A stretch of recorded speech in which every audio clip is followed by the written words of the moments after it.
মেয়েটা 2বার কবুল বলেছে। তৃতীয়বার কবুল বলার সময় হুট করে ডাক্তার রহমান কোথায় থেকে এসে বলল, এ বিয়ে হবে না। 2 মাসের অন্তঃসত্ত্বা কোনো মেয়ের সাথে আমার ভাগ্নের বিয়ে হতে পারে না। একটা নষ্টা মেয়েকে বিয়ে করানোর চেয়ে পতিতাকে বিয়ে করানো ভালো। সবাই কথাটা শুনে স্তব্ধ হয়ে গেল। বিয়ের পিড়িতে এমন কথা শোনার জন্য মেয়েটা একদমই প্রস্তুত ছিল না। চোখ দিয়ে অশ্রুর ফোয়ারা নামতে শুরু করলো। মেয়েটার নাম কথা। কথার বাবা বলবো। কি বলছেন এসব? অন্তঃসত্ত্বা মানে? জি, আপনার মেয়ে অন্তঃসত্ত্বা, আর আপনার মেয়ের সন্তান কনসিভ হওয়ার রিপোর্ট আমি নিজে হাতে দিয়েছি। আগে যদি জানতাম এইরকম একটা নষ্টা মেয়ে আমার ভাগ্নে রফিকের সাথে বিয়ে হবে, তাহলে এত দূর আসতে দিতাম না। রফিক, চল তো। আর নয়, আমাকে আগে যদি জানাতি তাহলে এই পাপের মাটিতে আসতামই না। বিয়ের আগেই সন্তানের মা হয়ে যায়, এইরকম মেয়েদের জায়গা পতিতালয়ে হওয়া দরকার, আমাদের ঘরে নয়। বিয়ে বাড়িতে সবাই থুতু দিচ্ছে। কথা বিয়ের পিড়িতে বসে কাঁদছে। কথার চোখ থেকে টুপটাপ করে পানি পড়ছে। কথার বাবা কিছু না ভাবতে পেয়ে জিসানকে রুমে ডেকে নিল। এই ফাঁকে আমার পরিচয়টা দিয়ে নেই। আমি জিসান আহমেদ রাজ। আজকে যার বিয়ে সে আমার বসের মেয়ে।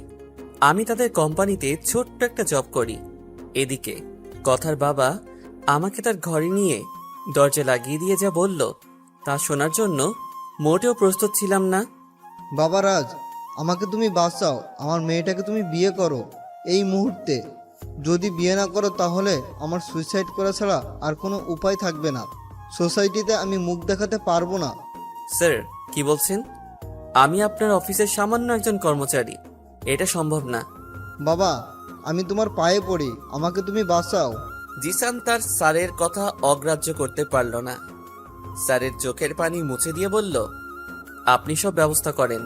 জিসান বাহিরে এসে সবার সামনে বলল, কথা আমার স্ত্রী। আমরা একে অপরকে ভালোবাসতাম। ভালোবেসে গোপনে বিয়ে করেছি।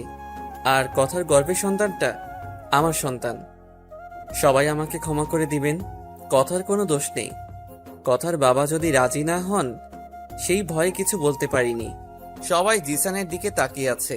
হঠাৎ ঠাস ঠাস করে জিসানের গালে কে যেন চর বসিয়ে দিল। সবাই নির্বাক হয়ে গেছে। জিসান চর খেয়ে মাথা তুলে তাকাতেই দেখে অধরা। বুকের ভেতরটা ছ্যাত করে উঠল। তোর লজ্জা করে না মেয়েদের জীবন নিয়ে খেলতে? কেন একটা মেয়েকে নষ্টা বলল? সবাই জানিস তোর জন্য প্রেম করতে পারছিস, বিয়ে করতে পারছিস, সন্তান জন্ম দিতে পারছিস। তার পরিচয় দিতে এত ভয় কিসের? কথাকে কখনো কষ্ট দিবি না। কাঁদতে কাঁদতে কথাগুলো বলে চলে গেল অধরা। এদিকে আনুষ্ঠানিকভাবে বিয়েটা পড়িয়ে দিল সবার সামনে। সবার ফুলসজ্জা হয় নিজের বাড়িতে, আর জিসানের ফুলসজ্জা হবে শ্বশুর বাড়িতে। বাসর ঘরে কথা বসে আছে। রাত প্রায় 12টা। মেয়েটাকে আজ খুব সুন্দর লাগছে। যে কেউ প্রথম দেখাতেই প্রেমে পড়ে যাবে। জিসান ঘরে ঢুকতেই কথা বলতে লাগলো, খবরদার আমার কাছে আসবে না। যদি কাছে আসো তাহলে এই ছুরি তোমার গলায় চালিয়ে দেব। ম্যাডাম, চিন্তা করবেন না।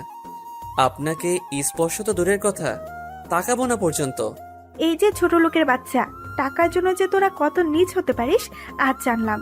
আর তোকে কিভাবে বিশ্বাস করি। কথাটা বলে একটা চাদর আর বালিশ জিসানের দিকে ছুড়ে দিল কথা। জিসান শুধু বলল, 6 মাসের মাঝে আমার চুক্তির 20 লাখ টাকা যেন পাই। আপনি আমাকে ছোট লোক বলেন বা আরো বেশি কিছু বলেন। জিসান বালিশটা আর চাদরটা নিয়ে ফ্লোরে শুয়ে পড়ল। বুকের ভেতরটা কেমন জানে চিনচিনে ব্যথা করছে জিসানের। টুং করে ফোনে মেসেজ আসার আওয়াজ হলো। মেসেজটা সিন করতেই দেখে অধরা মেসেজ পাঠিয়েছে। আপনাকে কি বলে সম্বোধন করব জানি না, তবে শেষবারের মতো আবারও কলিজার টুকরা বলে সম্বোধন করলাম।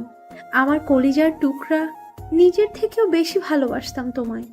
যেদিন কলেজের নবীনবরণ অনুষ্ঠানে তোমাকে প্রথম দেখি, তখনই অবুঝ মনে প্রথম ভালোবাসার জন্ম নেয়।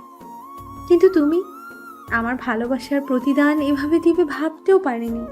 কি অপরাধ করেছিলাম আমি, যার জন্য এতটা কষ্ট দিলে আমায়? জানো, খুব স্বপ্ন দেখেছিলাম তোমাকে নিয়ে, একটা ছোট্ট সংসার হবে। কিন্তু আমি গরিব বলে বড়লোক বাপের মেয়ে কথাকে গোপনে বিয়ে করলে। তুমি তো আমার মাথা ছুঁয়ে প্রমিস করেছিলে আমাকে ছাড়া অন্য কাউকে বিয়ে করবে না। তবে কেন মিথ্যে অভিনয় করলে? জানো, আমার না খুব কষ্ট হচ্ছে। কি করব ভাবতে পারছি না। ছোটবেলায় মাকে ছাড়া বড় হয়েছি। কলেজে উঠেই তোমার সাথে পরিচয়। তা থেকে ও আজ তো তোমার বাসর রাত। সময় নষ্ট করো না। ভালো থেকো। ইতি, অভাগী অধরা। মেসেজটা পড়তে পড়তে কখন যে চোখ দুটি ভিজে উঠেছে জানে না জিসান। বুকটা চিনচিনে ব্যথা করছে জিসানের। চোখ দুটি বন্ধ হয়ে আসছে। এদিকে কথার ঘুম আসছে না। কথা হঠাৎ পাশ ফিরে তাকাতেই দেখে জিসান কথার পাশে। জিসান, তুমি হ্যাঁ আমি। এখানে কি চাও? বাসর রাতে বউয়ের কাছে প্রত্যেকটা স্বামী যা চায়। আমি তো তোমাকে স্বামী হিসেবে মানি না। টাকার বিনিময়ে স্বামী সেজেছ, যে কিনা ফকিরের বাচ্চা, সে আবার আমার স্বামী, যার কিনা সারা বছরের রোজগারে আমার 1 মাসের হাত খরচ হবে না। কথা ফকিরের বাচ্চা বলার সাথে সাথেই তার বুক থেকে এক টান মেরে কাপড়টা সরিয়ে ফেলে জিসান। জিসানের চোখে শুধু কামনার দৃষ্টি আর প্রতিহিংসার। কথা শাড়ির আঁচলটা আবারও বুকে জড়িয়ে নিতে চাইলে ঠাস করে একটা থাপ্পড় গালে লাগিয়ে দিল জিসান। কথা কাঁপছে, কিন্তু সেদিকে কোনো খেয়াল নেই জিসানের। জোর করে হাত দুটি চেপে ধরে। কথার ঠোঁটের সাথে ঠোঁট দুটি মিলিয়ে দিল। শক্ত করে চেপে ধরল বুকের সাথে। কথা তার সর্বশক্তি দিয়ে ছাড়ানোর বৃথা চেষ্টা করছে। শেষে না পেরে উঠে করুণার সুরে বলল, প্লিজ আমাকে ছেড়ে দেন। আমার গর্ভের সন্তান রয়েছে, আমি অন্তঃসত্ত্বা। আমার গর্ভের সন্তানের দোহাই লাগে, প্লিজ ছেড়ে দেন। তাতে কি হয়েছে? আমার অধিকার আমি আদায় করেই নিব। কথাটা বলে কথাকে আরো শক্ত করে জড়িয়ে ধরেছে। শত বাধা দেওয়া সত্ত্বেও কথাকে ভোগ করতে ব্যস্ত হয়ে পড়ল। কথা নিস্তেজ হয়ে গেছে, শুধু ফ্যাল করে তাকিয়ে আছে। কিছু বলার শক্তি হারিয়ে ফেলছে। প্রচন্ড পানি পিপাসা লেগেছে। কথার মরে যেতে ইচ্ছে করছে। সামান্য একটা চা করেই সব নিয়ে নিল। কথা তো তার সবকিছু তার বয়ফ্রেন্ড সজীবকে দিয়ে দিয়েছে। কথার চোখ দিয়ে টপ টপ করে পানি পড়ছে। কথা ভাবছে সজীবকে সে কি বলবে। সজীবের সন্তানের মা হতে চলছে যে কথা। হঠাৎ কি যেন পড়ার শব্দে কথার ঘুমটা ভেঙে যায়। কথার ঘুম ভাঙতেই সামনে চেয়ে দেখে জিসান দাঁড়িয়ে আছে। কথা ফল কাটা ছুরি নিয়ে সরাসরি জিসানের গলায় নিয়ে ধরল। এই ছোট লোকের বাচ্চা, তোর কিভাবে সাহস হয় আমার সাথে নোংরামি করার? তোর মতো ছোট লোক আমার কাছে স্ত্রীর অধিকার খাটায়? আপনি ভুল করছেন। আমি কিছুই করিনি। আমি তো ফ্লোরে শুয়েছিলাম, কিন্তু আপনার কান্নার আওয়াজ শুনে ঘুম ভেঙে যায়। কি হয়েছে তা দেখার জন্য আপনার বেডের কাছে আসতেই দেখি আপনি ঘুমের মাঝে ছেড়ে দেন বলে কাঁদছেন। আমি আপনাকে ডাক দিতেই আপনি ফল কাটা ছুরি নিয়ে আমার গলায় ধরেছেন। কথা ছুরিটা সরিয়ে করুণ সুরে বলল, তাহলে কি এটা স্বপ্ন ছিল? এমন সময় দেখে কথার শাড়ি বুক থেকে সরে গিয়েছে। জিসান বলল, আপনার শাড়ি বুক থেকে সরে গেছে। কথা নিজের দিকে তাকিয়ে দেখে শাড়ির আঁচল মাটিতে পড়ে গিয়েছে। কথা শাড়ির আঁচলটা বুকের সাথে জড়িয়ে ঠাস ঠাস করে থাপ্পড় লাগিয়ে দিয়ে বলতে লাগলো, এই ছোট লোক, তোর কিভাবে সাহস হয় আমার ওইদিকে তাকাতে? আমি তো ভেবেছিলাম তুই গরিব হলেও চরিত্র ভালো আছে, কিন্তু আমাকে একা পেয়ে ঘুমের মাঝে সব দেখে নিলি। যা আমার চোখের সামনে থেকে। এদিকে কথার মুখে এমন কথা শুনে কিছু না বলেই ফ্লোরে এসে শুয়ে পড়ল জিসান। কেন জানি চোখ দিয়ে পানি পড়ছে জিসানের। মনে মনে জিসান বলছে, গরিবদের কাঁদতে হয় না। হঠাৎ কথা সজীবের সাথে ফোনে বলছে, বাবু, তুমি কোন দিন আসবে? বাবাকে তোমার কথা বলেছিলাম, তবুও জোর করে অন্যজনের সাথে বিয়ে দেওয়ার চেষ্টা করে। জানো, তোমার সন্তান আমার গর্ভে বড় হচ্ছে। তোমার সন্তান ঠিক তোমার মতো হবে। অনেক মিস করছি তোমাকে, খুব কাছে পেতে ইচ্ছে করছে তোমায়। একটা পাপ্পি দাও না। আমার ময়না পাখি, আর আমার সন্তান তার মায়ের মতো হবে। আচ্ছা বাদ দাও, তোমার কথা মতো 20 লাখ টাকা দিয়ে আমাদের অফিসের একজন কর্মচারীকে কন্ট্রাক্ট করেছি। প্লিজ বাবু, তুমি তাড়াতাড়ি এসে পড়ো। আমি আর একসাথে নিচে থাকতে পারছি না। ছোট লোকদের সাথে থাকতে কেমন লাগে, বাবাটাও কেমন। প্লিজ ময়না পাখি, টেনশন করো না। ব্যবসার কাজ শেষ করতে করতে 3 মাস লাগবে। 3 মাস পরেই এসে পড়বো। আমার জান পাখি। আচ্ছা, এখন রাখি। কথাগুলো শুনে মনে হচ্ছে যে লোকটার সাথে কথা বলল সজীবই কথার বয়ফ্রেন্ড, আর তারই সন্তান কথার গর্ভে। চরের দাগে দুগাল লাল হয়ে গেছে। খুব মনে পড়ছে অধরার কথা। মনে হচ্ছে এখন যদি অধরাকে শক্ত করে জড়িয়ে ধরে কাঁদতে পারতো জিসান। তাই মানিব্যাগ থেকে অধরার ছবিটা বের করে বুকের সাথে জড়িয়ে নিল জিসান আর বলতে লাগলো, অধরা, তুমি শুনতে পাচ্ছ? আমার হৃদয়টা আজও তোমার জন্য হাহাকার করে। আমার প্রতিটা হৃদস্পন্দন তোমার নাম বলে। কি করব, বাস্তবতার নির্মম করাঘাতে আমি যে পরাজিত এক সৈনিক। এসব ভাবতে ভাবতে হারিয়ে গেল ভার্সিটি লাইফে। অধরার সাথে জিসানের দেখা হয় কলেজের নবীন বরণ উৎসবে। প্রথম দেখায় অধরার মতো জিসানও ভালোবাসে অধরাকে। তারপর দুজন দুজনকে ভালোবাসে, একসাথে পথ চলার অঙ্গীকার। কিন্তু কখনো ভাবতেই পারিনি জিসানেরই বিয়ে, জিসানেরই ভালোবাসার মানুষ দাঁড়িয়ে দেখবে। বুকের ভিতরটা চিনচিনে ব্যথা করছে। বারবার অধরার মুখটা ভেসে উঠছে জিসানের সামনে। হঠাৎ ফজরের আজান হলো। ফজরের নামাজ পড়ে কুরআন তেলাওয়াত শেষ করতেই সকাল হয়ে গেল। সকালবেলায় কাজের মেয়ে নাস্তা করার কথা বলে গেল। নাস্তার টেবিলে গিয়ে বসতেই কথা খাবার টেবিল থেকে উঠে পড়ল। উঠে পড়লে কেন? নাস্তা করবে না? কোনো 2 টাকার কর্মচারীর সাথে এক টেবিলে বসে খেতে পারবো না। কথা ভুলে যেও না, জিসান তোমার স্বামী। কিসের স্বামী? 3 বার কবুল বললেই কেউ স্বামী হয় না। স্বামী হতে হৃদয়ের একটা অনুভূতির কাজ করতে হয়।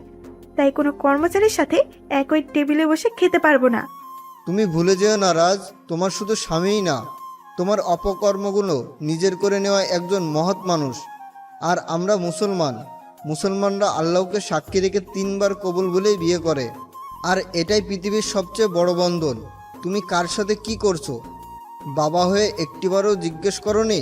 কিন্তু জিসানকে তুচ্ছ তাচ্ছিল্য করলে তুমি আমার মেয়ে, আমি ভুলে যাব। কথা শুধু রাগে ফুলছে। হঠাৎ মোবাইলটা ক্রিং ক্রিং করে বাজছে। ফোনটা তুলে দেখলো হসপিটাল থেকে ফোন এসেছে। ফোনটা রিসিভ করে আসছি বলে বের হয়ে গেল জিসান। কথার বাবা কয়েকবার জিজ্ঞেস করলেও জরুরি কাজ বলে চলে আসলো জিসান। হসপিটালে এসে ডাক্তারকে বলল, ডাক্তার সাহেব, আপনি চিকিৎসা করেন, টাকা নিয়ে কোনো চিন্তা করতে হবে না। 6 মাসের মাঝেই সব টাকা পরিশোধ করব।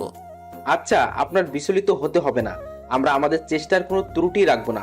ডাক্তার সাহেব, আমি কি আমার বোনটাকে দেখতে পারি? হ্যাঁ, অবশ্যই। ডাক্তারের কাছ থেকে বিদায় নিয়ে 222 নাম্বার বেডটাতে যেতেই বুকটা ধক করে উঠল জিসানের। বিছানায় শুয়ে আছে জিসানের একমাত্র বোন। ঘুম থেকে উঠেই যার মুখটা দেখতো জিসান, কিন্তু আজ কতদিন ধরে বোনটার মুখটা দেখে না। মুখটা মলিন হয়ে গেছে। এদিকে রিতার মাথার কাছে যেতেই বলে উঠল, ভাইয়া, ও ভাইয়া, খেয়েছো তুমি? হ্যাঁ রে পাগলি, খেয়েছি। তুই খেয়েছিস? তুমি জানো না, তুমি যদি দিনে একবার এসে খাওয়াইয়ে না দাও তাহলে আমি খাই না। ভাইয়া, তোমার গালে কিসের দাগ এগুলো? না রে, কিছু না, রোদ পড়েছে তো, তাই রোদে গালটা লাল হয়ে গেছে। হসপিটালের মামাকে কিছু খাবার আনতে পাঠালো জিসান। ভাইয়া, একটা কথা বলি। বল, কি বলবি? ভাইয়া, তোমার বুকে নিবা? একটু খুব যেতে ইচ্ছে করছে, যদি আর কোনোদিন যেতে না পারি। আচ্ছা ভাইয়া, আমি বাঁচবো তো? এই পাগলি, কি বলছিস এসব? তোর কিচ্ছু হবে না। তুই যে আমার কলিজা, কলিজা ছাড়া মানুষ বাঁচে। আয় বুকে আয়। রিতাকে শক্ত করে বুকের সাথে জড়িয়ে ধরলো জিসান। চোখ থেকে টপ টপ করে পানি গড়িয়ে পড়ছে। আজ থেকে মাসখানেক আগে রিতা কলেজ থেকে বাসায় ফিরছিল, কিন্তু বাসার আসার আগেই পথের মাঝে সেন্সলেস হয়ে যায়। তারপর ডাক্তারের কাছে নিলে পরীক্ষা নিরীক্ষা করে তারা বলে জিসানের কলিজার টুকরো বোনটার নাকি ব্রেন টিউমার হয়েছে। বোনটাকে বাঁচাতে হলে অপারেশন করাতে হবে। সব মিলিয়ে 10 লাখ টাকা খরচ হবে। কথাটা শুনেই মাথায় আকাশ ভেঙে পড়ল জিসানের। পৃথিবীটা মুহূর্তেই এলোমেলো হয়ে গেল। বুকের ভেতরটা ফেটে কান্না আসছিল। তবুও ডাক্তারকে বলল, আমি সব ম্যানেজ করছি, আমার বোনের চিকিৎসা সব ব্যবস্থা করেন। নতুন চাকরিতে ঢুকেছে জিসান। 20,000 টাকা মাসিক বেতনে শহরে কি হয়? যে কয়েকটা জমানো ছিল সব হসপিটালে জমা দিয়ে দিয়েছে। ভাবছে কি করব। ভাবলো কিডনি দিবে, যেই ভাবা সেই কাজ। কিন্তু কিডনি ডোনেট করার কথা বলার সময় কথা ম্যাডাম শুনে তার কন্ট্রাক্ট হাজবেন্ড হওয়ার জন্য অফার করে এবং সব বুঝিয়ে বলে দেয়। তারপর সবকিছু তার প্ল্যান মাফিক হয়। এই ভাইয়া, তুই কাঁদছিস কেন? জানিস না তোর বোন তোর কান্না সহ্য করতে পারে না? একদম কাঁদবি না। এখন এভাবে কাঁদছিস কেন?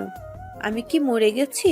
আমি সব সহ্য করতে পারি, তোর কান্না না। ভাইয়া, আমি মরে গেলে তুই আর কাঁদবি না, কারণ তোর চোখের জল কেউ মুছে দিবে না। আমি মরে গেলেও দেখিস আমার আত্মা তোকে ভাইয়া বলে ডাকবে। আচ্ছা ভাইয়া, আমি মরে গেলে আমাকে কি তুই ভুলে যাবি? আমি যে তোকে না খাইয়ে দিলে তুই ঠিক মতো খাস না, তখনও কি খাওয়া বাদ দিবি? জানিস ভাইয়া, মা বাবার আদর পাইনি, কিন্তু তুই আমাকে মা বাবার চেয়েও কম আদর করিসনি। তোকে ছেড়ে যেতে খুব কষ্ট হবে রে ভাইয়া, আমার না খুব কষ্ট হচ্ছে, আমাকে বাঁচা ভাইয়া। কথাটা বলে আর কোনো কথা বলছে না। এই রিতা বোন, আমার কলিজার টুকরা, আমার কথা বল। তোকে যে কথা বলতেই হবে, তোর জন্যই আমি আমার ভালোবাসাকে বিক্রি করেছি। ডাক্তার, ও ডাক্তার, কোথায় প্লিজ দেখেন, আমার কলিজার টুকরা কথা বলছে না। ভয়ের কিছু নেই, সেন্সলেস হয়ে গেছে। তবে একটা বিষয় হলো, যত তাড়াতাড়ি পারেন অপারেশন করে নিতে হবে, তা না হলে বড় কোনো ধরনের দুর্ঘটনা ঘটে যেতে পারে। আচ্ছা ডাক্তার সাহেব, আপনি টাকা নিয়ে কোনো চিন্তা করবেন না, আমি সবকিছু ম্যানেজ করে ফেলবো। আজ তাহলে আসি। রিতার কপালে আলতো করে একটা চুমু দিয়ে এসে পড়ল জিসান। বাসায় আসার পর কথার বাবা বলল, কোনো সমস্যা ছিল? কোথায় গিয়েছিলে? না স্যার, এক ফ্রেন্ডের সাথে কিছু দরকার ছিল। আচ্ছা, রুমে যাও। জিসান রুমে ঢুকতেই কে যেন ধাক্কা দিয়ে বিছানায় ফেলে দিয়ে বুকের উপর শুয়ে পড়ল। যেই দেখে অধরা। এই অধরা, পাগল হয়েছো? কি করছো? হ্যাঁ, আমি পাগল, তবে শুধু তোমার জন্য। আমি তোমাকে ছাড়া সত্যি মরে যাব। প্লিজ তোমার বুকে একটু আশ্রয় দাও। কথাটা বলে বুকে মুখ লুকাতে চাইল। এদিকে অধরাকে ধাক্কা দিয়ে বুকের উপর থেকে সরিয়ে বলল, কি করছো সব? ভুলে যেও না আমি তোমার বান্ধবীর স্বামী। জানি না তুমি কার স্বামী, আমি জানি আমি তোমাকে ভালোবাসি। কি অপরাধ ছিল আমার? তুমি বলতে পারলা না আমার শরীর দরকার, আমি তাই দিতাম। কিন্তু তুমি কথার সাথে ডেট করেছো, সাথে কথার গর্ভে তোমার বাচ্চা। আমি এসব সহ্য করতে পারছি না, খুব কষ্ট হয় আমার। পৃথিবীতে কোনো মেয়ে তার ভালোবাসার মানুষকে অন্যের বুকে সহ্য করবে না। আমি এসব ভাবতে নিঃশ্বাস বন্ধ হয়ে আসে। আজ গরিব বলে কি তুমি আমার ভালোবাসাকে কথার ভালোবাসার কাছে বিক্রি করে দিলে? প্লিজ তোমার পায়ের নিচে একটু জায়গা দাও। আমি গরিব হতে পারি, আমার ভালোবাসা সত্যিই পবিত্র। আমি তোমাকে চাই, সত্যি। তোমাকে ছাড়া বাঁচবো না। প্লিজ তোমার বুকে নাও। এ অধরা, কি করছো? পা ধরছো কেন? এটা হয় না, তুমি যা চাচ্ছ তা সম্ভব না। আমার হৃদয়ে তোমার কোনো স্থান নেই। আমার হৃদয় সবটা জুড়েই কথার বসবাস। শোনো, আমি কথাকে ভালোবাসি। তোমার কি আছে? কথা দেখতে যেমন সুন্দরী তেমনি সম্পদশালী। প্লিজ আমাকে বিরক্ত করে আর কষ্ট দিবে না। তোমার জন্য চাই না আমার সুখের সংসারটা নষ্ট হোক। কথাটা বলতে গিয়ে জিসানের মনে হলো কলিজাটা টেনে ছিঁড়ে বের করে দিল। চোখ দিয়ে পানি পড়বে পড়বে ভাব, হৃদয়টা ফেটে যাচ্ছে। তবুও নিজেকে নিয়ন্ত্রণ করলো জিসান। বাহ, সুখেই থাকো। কথাটা বলেই চোখের পানি ছেড়ে দিল অধরা। জানো জিসান, আমি কখনোই ভাবতে পারিনি তুমি আমার সাথে ভালোবাসা নিয়ে এমন ঘৃণ্য অভিনয় করবে। আমার ভালোবাসায় তো কোনো খাত ছিল না, ছিল না কোনো স্বার্থপরতা। হঠাৎ কথা আসতেই বলল, কথা, জিসান আমার স্বামী। কি বলছো এসব অধরা? হ্যাঁ, আমি যা বলছি সব সত্য বলছি। পৃথিবীতে কেউ নিজের স্বামীর পরিচয় দিতে সংকোচ বোধ করে না। আমি মিথ্যা বলিনি। প্লিজ অধরা, এভাবে মিথ্যা বলো না। কেন মিথ্যা বলছো? আমি আমার ন্যায্য পাওয়ার জন্য বলেছি। আকাশ বাতাসকে সাক্ষী রেখে তুমি আমার বিয়ে করেছো। তুমি না বলেছো যতই ঝড় তুফান আসুক কখনো আমায় ছেড়ে যাবে না। কিন্তু কেন করলে এসব? তুমি জানো না কতটা আমায় ভালোবাসো। অধরা প্লিজ চলে যাও, আমার একটা সম্মান আছে এই বাড়িতে। আমি তোমাকে না নিয়ে যাব না। কথা আমি সব সত্যি বলছি, বিশ্বাস করো। কথা প্লিজ বিশ্বাস করো, অধরা সব মিথ্যা বলছে। তুমি চুপ করো, আমি অধরাকে চিনি। অধরা আমার ছোটবেলার ফ্রেন্ড। অধরার বাবা ছিল আমার হোম টিউটর। অধরা আমার সাথে মিথ্যে বলতে পারে না। আগে তো ভাবতাম গরিবরা ভালো হয়, এখন দেখছি সম্পত্তির লোভে বউকে রেখে অন্তঃসত্ত্বা কোনো মেয়েকে বিয়ে করে। ছি, লজ্জা হয় না তোমার? বউ রেখে আমাকে বিয়ে করতে? কথার অগ্নি দৃষ্টি বলছে সে রাগে ক্ষোভে ভেতরে ভেতরে জ্বলছে। কথা বিশ্বাস করো, আমি এসব কিছুই করিনি। আর অধরা যে বলছে আমি অধরা স্বামী, তার প্রমাণ দিতে হ্যাঁ, রাজ, মিথ্যা দিয়ে সত্যকে ঢেকে রাখা যায় না। আমি জানতাম তুমি স্বীকার করবে না, তাই বিয়ের কাবিননামার ফটোকপি আমার সাথে করে নিয়ে এসেছি। কথাটা বলেই ব্যাগ থেকে একটা কাগজ বের করলো অধরা। জিসানের হার্টবিট কাঁপছে। অধরা কি করছে এসব? খুব ভয় করছে। কথা জিসানের দিকে রাগী লুক নিয়ে তাকিয়ে আছে। অন্যদিকে অধরা তার কাগজটা কথাকে দিয়ে বলল, দেখো জিশান, আর আমার বিয়ের কাবিননামা। কথা ভেতর থেকে কাগজটা বের করেই বলল, তুই আসলে সারপ্রাইজ ম্যান। তোর বিয়ের কার্ড দিতে এত নাটক করতে হবে? দেখলাম তোদের ভালোবাসা। কথা, জিশান আমার বেস্ট ফ্রেন্ড ছিল কলেজ লাইফে, তাই তোদের দুজনকেই ভয় দেখালাম। সামনে শুক্রবারে আমার বিয়ে, তোরা দুজনই আমার বিয়েতে যাবি।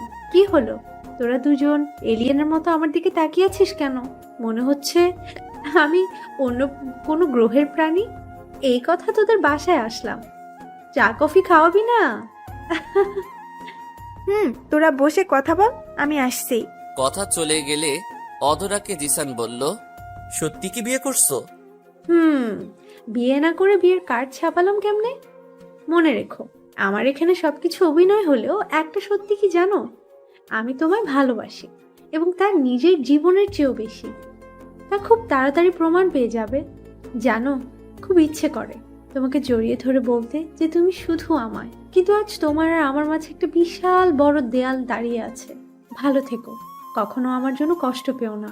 তোমার থেকে দূরে গেলেও আত্মাটা তোমার পিছু ছাড়বে না। অধরার কথা শুনে চোখ থেকে টপ টপ করে পানি পড়ছে। হৃদয়ে রক্তক্ষরণ হচ্ছে জিসানের। কষ্টে দম বন্ধ হয়ে আসছে। মন চাচ্ছে অধরাকে শক্ত করে বুকের সাথে জড়িয়ে ধরে বলি, তুমি শুধু আমার পুরোটা হৃদয় জুড়েই তোমার বসবাস। কিন্তু বাস্তবতার কাছে আজ আমি নির্বিকার। চোখের জল মুছাই যে আমার একান্ত কর্তব্য। নিজের কলিজার টুকরাকে এতটা কষ্ট দিলাম। অধরার মুখের দিকে তাকানোর শক্তি জিসানের নেই। কাজলগুলো চোখের পানির সাথে লেপ্টে গেছে। কথা চা করে নিয়ে আসলে চা খেয়ে অধরা আবারও বলল, জিশান, আপনি আর কথা অবশ্যই আসবেন। কথা, তুই আর তোর হাজবেন্ডকে ছাড়া আমি কিন্তু কবুল বলতাম না। কথাটা শুনে বুকটা ছ্যাদ করে উঠল জিসানের। অধরা চলে গেল। সেদিন রাতে আর ঘুম হলো না জিসানের। অধরার কথা বারে বারে মনে পড়ছে।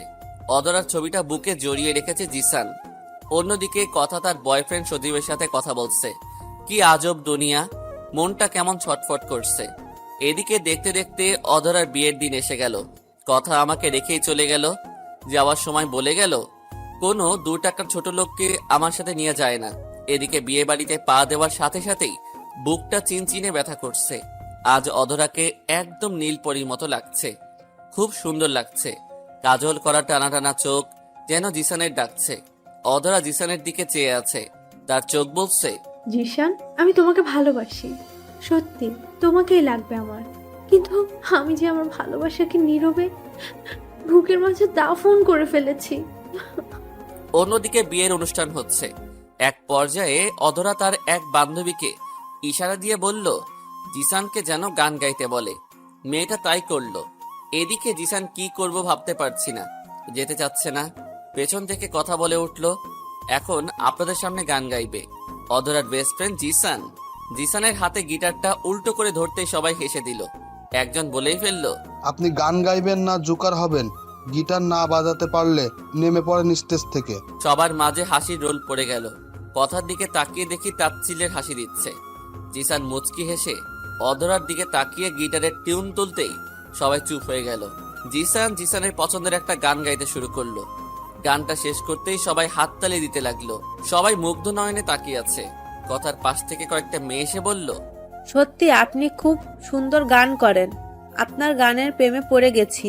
আপনি কি আমার বন্ধু হবেন? এদিকে কথার দিকে তাকিয়ে দেখে হাসি মাখা মুখখানা বাংলার 5 হয়ে গেছে। হঠাৎ বরের আশাতে সবাই গেটে চলে গেল। জিসান একটু দূরে দাঁড়িয়ে অধরার দিকে তাকিয়ে আছে।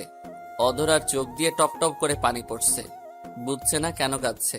মা বাবাকে ছেড়ে যাবে হয়তো সেই জন্য কাঁদছে। তবে জিসানের কেন এত কষ্ট হচ্ছে? জিসান তো জিসানের ভালোবাসার মানুষকে নিজ থেকে দূরে সরিয়ে দিয়েছে। একটু পরেই অধরার বর আসলো। বরটা অনেক সুন্দর দেখতে। অধরাকে কবুল বলতে বলছে। এদিকে জিসানের কলিজাটা ফেটে যাচ্ছে। নিজের ভালোবাসার মানুষের বিয়ে নিজ চোখে দেখতে হবে কখনো ভাবতে পারিনি। এদিকে অধরা কবুল বলছে না। জিসান চোখ বন্ধ করে আছে। হঠাৎ অধরা মঞ্চে শুয়ে পড়ল। একজন চিৎকার দিয়ে বলল, অধরা বিষ খেয়েছে। কথাটা শুনতেই পায়ের নিচ থেকে মাটি সরে গেল। সবাই অধরাকে নিয়ে হসপিটালে গেল। ডাক্তার অধরার মুখে অক্সিজেন মাস্ক লাগিয়ে রেখেছে। আঙ্কেল আন্টি কাঁদছে। অধরার ছোট বোন সাথী জিসানকে একটা চিঠি এনে হাতে ধরিয়ে দিল। চিঠি কেন দিচ্ছ? ভাইয়া, আপু আমাকে বিয়ের দিন চিঠিটা দিয়েছে আপনাকে দেওয়ার জন্য। আচ্ছা, তুমি যাও। চিঠিটা নিয়ে হসপিটাল থেকে বের হয়ে সোজা বাসায় চলে আসলো। পা দুটো আর চলছে না। বাসায় আসতেই কথা আর কথার বাবার মাঝে ঝগড়া শুনতে পেল জিসান। বুঝতে পারলো ঝগড়ার কারণ জিসান। কথা এক পর্যায়ে বলেই ফেললো, কোনো ছোট লোকের সাথে এক রুমে রাত কাটাতে পারবো না। তুই ভুলে যাস না জিসান তোর স্বামী। আল্লাহর পবিত্র কালামে সাক্ষী রেখে জিসানকে বিয়ে করেছিস। বাবা, আমি এই বিয়ে মানি না। চুপ, আর একটাও কথা না। অনেক হয়েছে। মন চাইলে আমার বাসাতে থাকবি, মন না চাইলে বের হয়ে যাবি। কথা আর কিছু না বলে কাঁদতে কাঁদতে রুমে চলে গেল। জিসান সবকিছু শুনেও না শোনার ভান করে উপরে চলে গেল। রুমে ঢুকতেই বুঝতে পারলো কথা সজীবের সাথে কথা বলছে। হ্যালো বাবু, তুমি কবে আসবে? এই মাসে আসবো। আর যত তাড়াতাড়ি পারো ওই ছেলেটাকে ডিভোর্স দিয়ে দাও। বাবু, আমি আর পারছি না, তোমাকে প্রতিটা মুহূর্তে মিস করছি। আমার জানেমান আমাকে মিস করবে না, কে মিস করবে? জিসান মাঝরাতে বেলকনিতে দাঁড়িয়ে হালকা নিয়ন আলোর নিচে চিঠিটার ভাঁজ খুলল। চিঠিটা খুলতেই বুকটা মোচড় দিয়ে উঠল। প্রিয়, মরুর বুকে বৃষ্টির ফোঁটা, কেমন আছো? আশা করি ভালোই আছো। আজ আমার বিয়ে। বিয়েটা হওয়ার কথা ছিল তোমার সাথে, কিন্তু তুমি কথাকে বিয়ে করে নিলে। তোমাকে শপথ করেছিলাম যদি বউ সাজি তাহলে তোমার বউ সাজবো। তাই মৃত্যুকে বেছে নিলাম। জানো, খুব কষ্ট হচ্ছে। তোমাকে দেখতে খুব ইচ্ছে করছে। সত্যি তুমি আসবে তো আমার বিয়ে বাড়িতে? তোমাকে মন ভরে শেষ দেখা দেখবো। হৃদয়ের রং তুলি দিয়ে তোমার ছবি আঁকবো। তোমাকে কেড়ে নিলেও তোমার ছবিটাকে আমার হৃদয় থেকে কেউ কেড়ে নিতে পারবে না। হে প্রিয়তমিশু, জানো আজ আমাকে কত সুন্দর করে সাজিয়েছে। আমি তো এভাবে সাজতে চেয়েছিলাম শুধু তোমার জন্য, কিন্তু আজ আমাকে সবাই সাজিয়েছে অন্য কারোর জন্য। তুমি পারলেও আমি পারবো না তোমার জায়গায় অন্যকে বসাতে। তাই মৃত্যুকে সাদরে আলিঙ্গন করে নিলাম। যেদিন আমি মরে যাব, ভুল করেও আমার লাশের কাছে যেও না। আমার আত্মাটাও হয়তো তোমাকে দেখে পাগল হয়ে যাবে। জানো, খুব ইচ্ছে করছে তোমার সাথে বাঁচতে, কিন্তু যে জীবনে তোমাকে পাবো না সেই জীবন রেখে কি করব? এই, তুমি কাঁদছো কেন? একদম কাঁদবে না। গরিব মেয়েদের জন্য কাঁদতে হয় না। আমার জন্য কষ্ট পাবে না। রোজ সন্ধ্যায় সন্ধ্যা প্রদীপ হয়ে মিটিমিটি জ্বলবো আর তোমায় দেখবো। তুমি একটু সন্ধ্যা তারাদের দিকে তাকিও, দেখবে দূর আকাশ থেকে বলবে, ভালোবাসি, বড্ড ভালোবাসি। ভালো থেকো সব সময়। ইতি, ঝরা ফুল। চোখ থেকে অঝরে জল গড়িয়ে পড়তে লাগলো। হৃদয়টা চূর্ণ বিচূর্ণ হয়ে যাচ্ছে। চিৎকার করে কাঁদতে ইচ্ছে করছে। রাতটা নির্ঘুম কাটলো। পরের দিন সকালে মোবাইলের ক্রিং ক্রিং শব্দে ঘুম ভাঙলো। ফোন ধরতেই ওপাশ থেকে ডাক্তার উজ্জ্বল বলল, আপনার বোনের ইমিডিয়েট অপারেশন করা লাগবে, তাই 5 লাখ টাকা নিয়ে রাতের মাঝে দেখা করেন। আচ্ছা, আপনারা সব রেডি করেন, টাকার চিন্তা করতে হবে না। ফোনটা কেটেই গভীর চিন্তায় পড়ে গেল জিসান। এখন যদি টাকা না পায় তাহলে নিজের কলিজার টুকরা বোনটাকে বাঁচাতে পারবে না জিসান। জিসানের বোনটাই যে জিসানের পৃথিবী। সবকিছু অন্ধকার লাগছে। ভাবলো ম্যাডামের কাছে চেয়ে দেখবে। এদিকে ফ্রেশ হওয়ার জন্য ওয়াশরুমে ঢোকার সাথে সাথে এক করে একটা চিৎকার দিল কথা। জিসান কথাকে ওই অবস্থায় দেখে একটা চিৎকার দিয়ে এক দৌড়ে রুমে এসে পড়লো। কিছুক্ষণ পর কথাকে দেখলো একটা টাওয়েল পেঁচিয়ে রাগে হনহন করে জিসানের কাছে এসেই বলল, এই ছোট লোকের বাচ্চা, তোর এত চরিত্র খারাপ কেন? ওয়াশরুমে না বলে ঢুকে পড়েছিলি কেন? ম্যাম, সত্যি আমি জানি না। ওয়াশরুমে আপনি ছিলেন আর ওয়াশরুমের দরজা লক করা ছিল না। আমি কিছু দেখিনি। প্লিজ আপনি ভয় পাবেন না। তোর লজ্জা করে না? একটা মেয়ের সরলতার সুযোগ নিয়ে তার সবকিছু দেখে নাও, আবার বলছিস ভয় পাবেন না? তোদের মায়ের ঠিক নেই। চুপ করবেন বলে কথার দিকে তাকাতেই দেখছে কথার টাওয়াল মাটিতে পড়ে গেছে। কথা যখন জিসানের গালে চড় দিতে আসছে তখনই তার গা থেকে টাওয়েল খুলে যায়। জিসান চোখ দুটি ধরে ফেলল। এই লুচ্চা, চোখ বন্ধ করলি কেন? ম্যাম, আপনার টাওয়েল মাটিতে। কথাটা বলার সাথে সাথেই কথা মাটির দিকে তাকিয়ে দেখে তার টাওয়েল গায়ে নেই। এক চিৎকার দিয়ে টাওয়েলটা শরীরের সাথে জড়িয়ে চলে গেল। জিসান সোফাতে বসে আছে আর ভাবছে এতগুলো টাকা রাতের মাঝে কিভাবে ম্যানেজ করবে। যদি টাকা ম্যানেজ করতে না পারি, কলিজার টুকরা না, এই আমি কি ভাবছি। হঠাৎ নীল শাড়িতে একটা পরি আসলো। জিসান তাকিয়ে দেখে কথা। এই জিসান, তোমাকে একটা কথা বলি।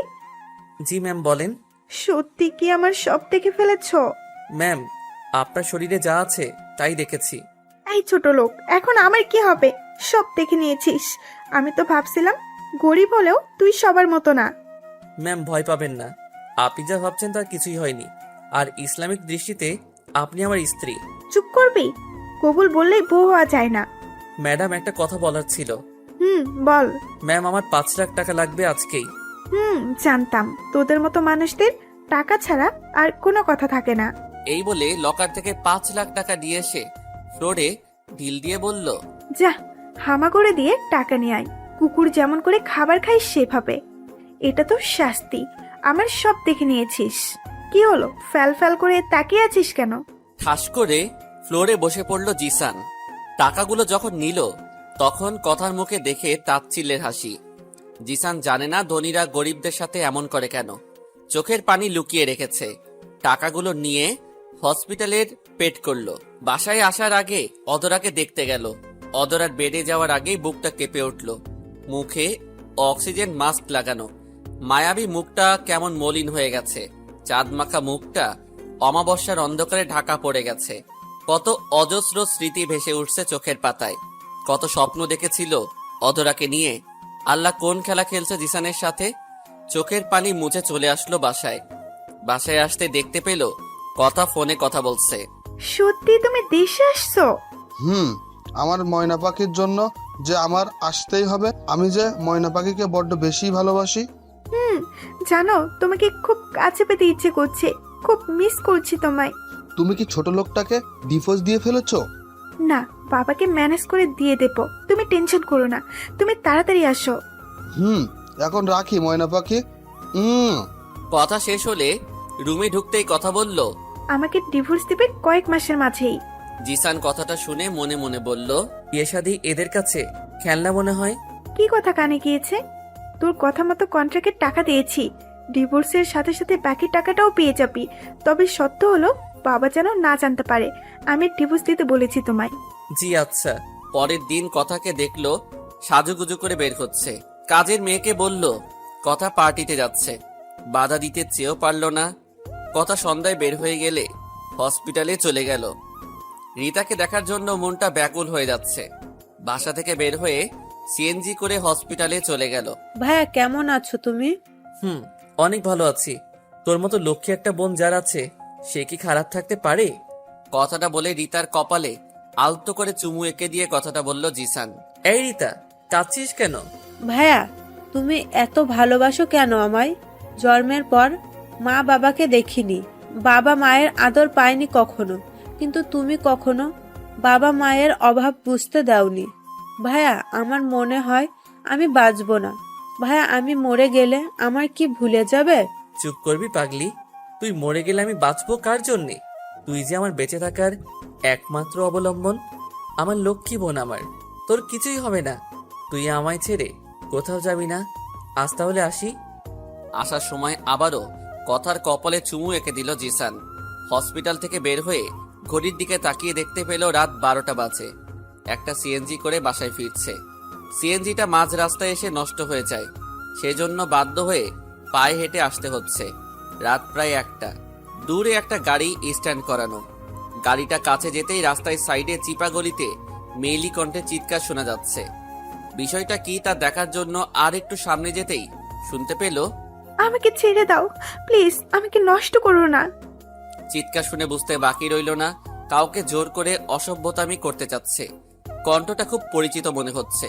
জিসান কিছু না ভেবেই রাস্তায় পাশে একটা লাঠি পেল।